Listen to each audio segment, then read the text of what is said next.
आप सभी का हार्दिक अभिनंदन है। आज हिंदी साहित्य की इस क्लास में मैथिली शरण गुप्त की रचना यशोधरा काव्य के गीत का यह अंश हम पढ़ेंगे। इस अंश की व्याख्या समझेंगे।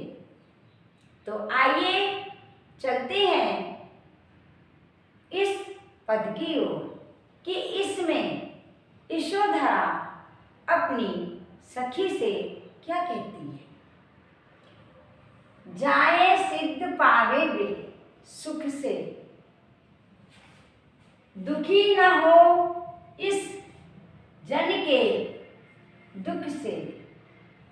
उपालंब दूं मैं किस मुख से, आज अधिक वे भाते।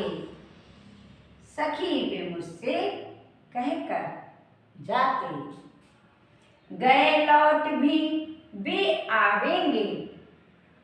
कुछ अपूर्व अनुपम लावेंगे, रोते प्राण उन्हें पावेंगे। पर क्या गाते गाते सखी वे मुझसे कहकर जाते। यह पद है और इस पद की जो व्याख्या है वो कैसे हम लिखेंगे। तो संदर्भिक और प्रसंग एक साथ। मैथिली शरण गुप्त द्वारा रचित यह पद मैथिली शरण गुप्त द्वारा रचित यशोधरा काव्य के सखी वे मुझसे कहकर जाते शीर्षक गीत से उद्धृत है। इस पद में सिद्धार्थ के निष्क्रमण कर जाने के बाद यशोधरा की मनोदशा क्या होती है, उस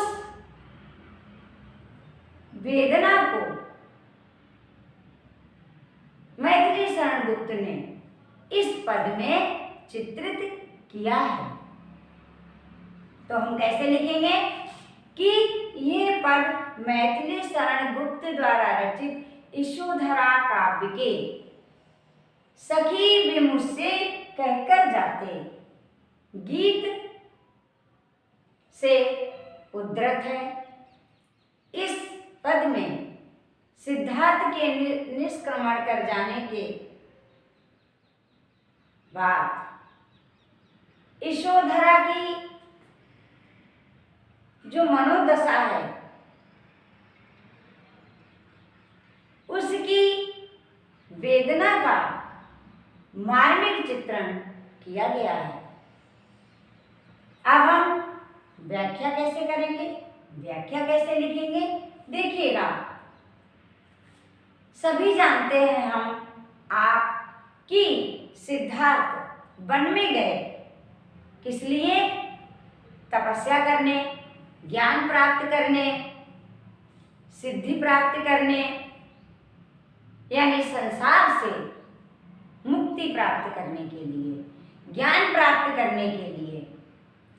तो यह क्या कहती है यशोधरा, तो हम व्याख्या कैसे लिखेंगे। यशोधरा दुखी है, अपनी मन की व्यथा को व्यक्त करते हुए वो कहती है, जाए सिद्ध पावे वे सुख से। सखी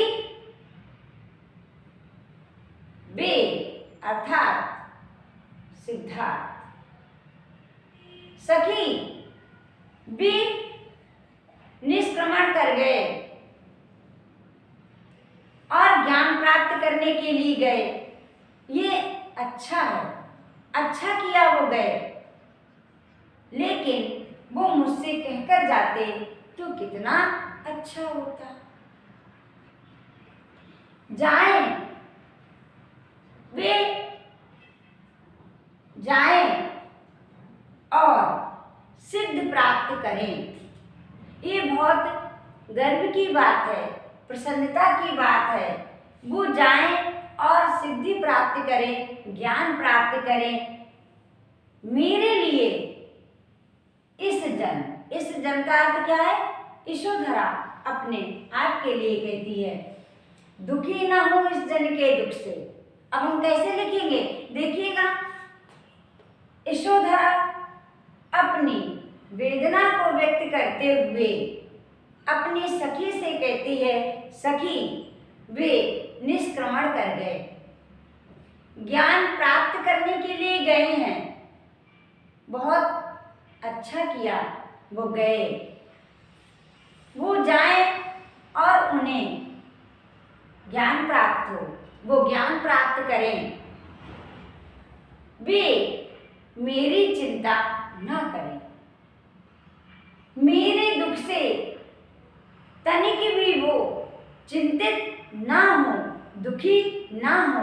वो जिस कार्य के लिए गए हैं उस कार्य को सिद्ध करें, वो ज्ञान प्राप्त करें।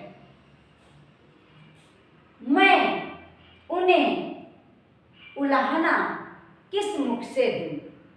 हम आप कहते हैं ना, किस मुंह से कहें, तो यहाँ पे किस मुख से? मैं उन्हें उलाहना किस मुख से दूं, कैसे दूं? क्योंकि वो मुझसे कहकर नहीं गए, उन्होंने मुझे बताया नहीं और निष्क्रमण कर गए। उन्होंने मुझे इस योग्य ही नहीं समझा कि वो मुझसे कहकर जाते, तो मैं किस मुख से उन्हें उलाहना दूं? यदि वे मुझसे कहकर जाते तो सखी वो मुझे बहुत अच्छा लगता।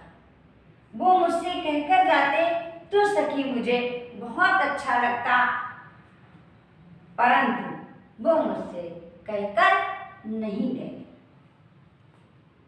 तो मैं कैसे उन्हें उलाहना दूं? गए लौट भी वे आवेंगे।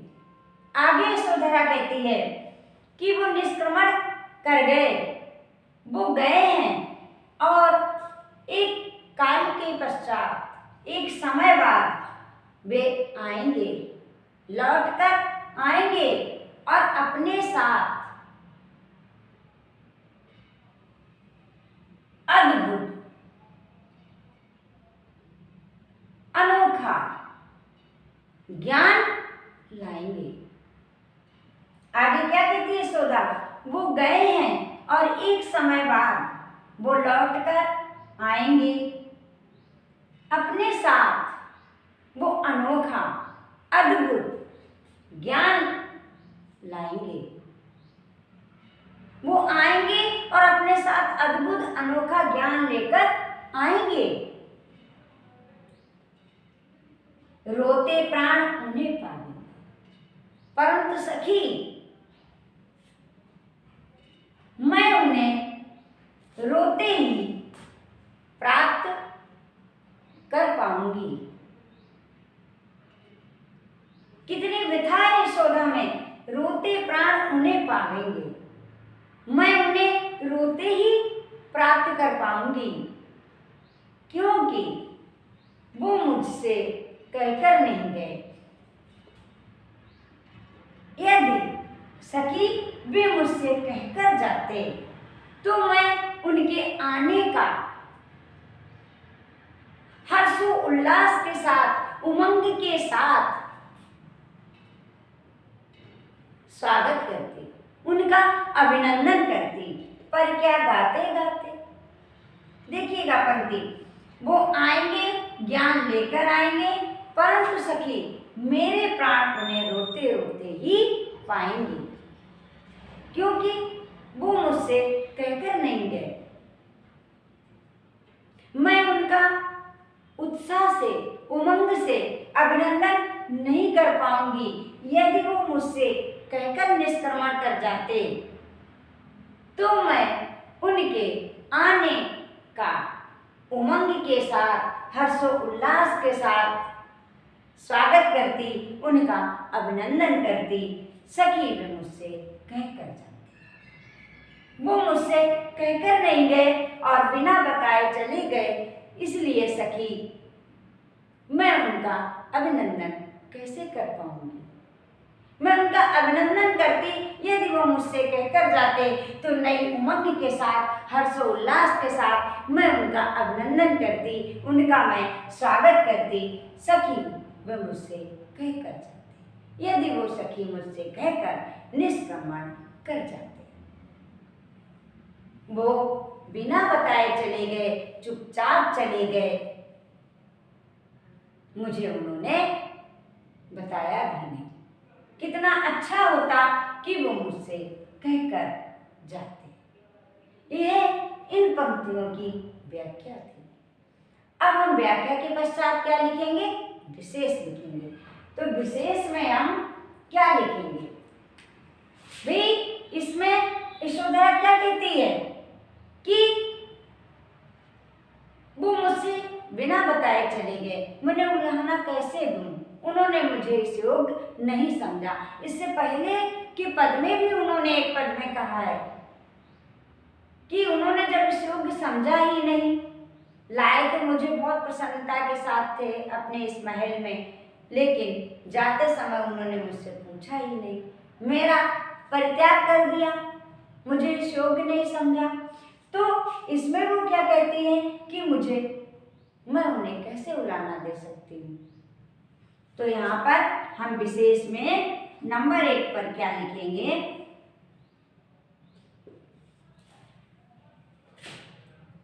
परित्यक्ता नारी की व्यवस्था का चित्रण किया गया है। परित्यक्ता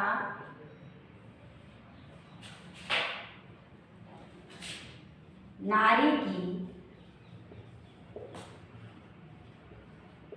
व्यवस्था का चित्रण किया गया है। दूसरा में लिख देंगे पुरुष की स्वार्थ परता की बिना बताए चले गए। वो ज्ञान प्राप्त करके भी आएंगे, पर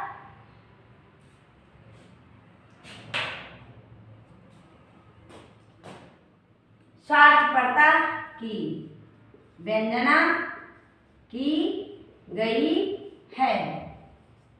अब इसमें हम एक और जोड़ सकते हैं, परित्यक्ता नारी की व्यवस्था का चित्रण किया गया है, और साथ ही यहाँ पे लिख सकते हैं, साथ ही भारतीय नारी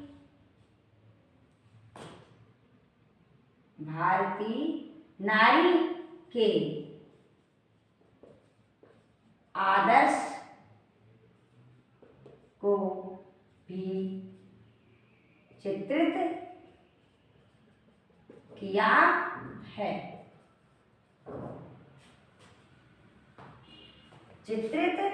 किया है।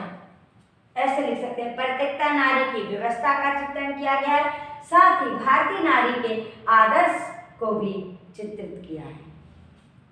इसके साथ पुरुष की स्वार्थपरता की व्यंजना की गई, स्वार्थपरता की व्यंजना की गई है। अब हम दूसरा क्या लिखेंगे? यहाँ पे लिख देते हैं अलंकार। विशेष का दूसरा बिंदु क्या आएगा? अलंकार। तो अलंकार में अनुप्रास सीधा सा है, अनुप्रास अलंकार, ठीक है।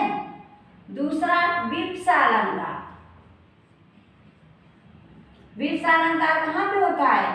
हर्ष, शोक, विषाद, उल्लास, जहां पर प्रभावशाली ढंग से व्यक्त किया जाए, वहां पर विप्सा अलंकार होता है। आगे एक अलंकार और है, इसमें देखिएगा, पर्या, पर्यायोक्त अलंकार, अलंकार का देखिएगा प्रयोग हुआ है, प्रयोग हुआ है। पर्यायोक्त अलंकार जहां सीधे ढंग से बात ना कही जाए, विभिन्न ढंग से, विभिन्न प्रकार से, चमत्कारपूर्ण ढंग से कोई बात कही जाए, वहां पर पर्यायोक्त अलंकार होता है। तो अनुप्रास, विवक्षा पर्यायोक्त अलंकार का प्रयोग हुआ है। अब नंबर 3 बिंदु पे आएगा पद मैत्री,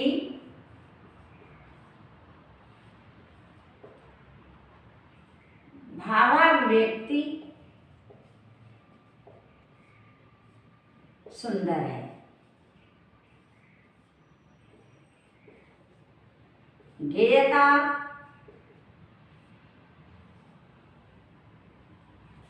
श्रेष्ठ है। तीनों के एक साथ भी लिख सकते हैं, पद मैत्री, गेयता, भावाव्यक्ति सुंदर है, ऐसे भी ले सकते हैं। तो पद मैत्री, भावाव्यक्ति, गेयता सुंदर है। ठीक है, तो हम ऐसे लिख सकते हैं। तो ये रहा आपके मैथिली शरण गुप्त के गीत का यह अंश और इसकी व्याख्या। हमें विश्वास है कि आपने इस पद की व्याख्या समझ ली होगी। आज इतना ही।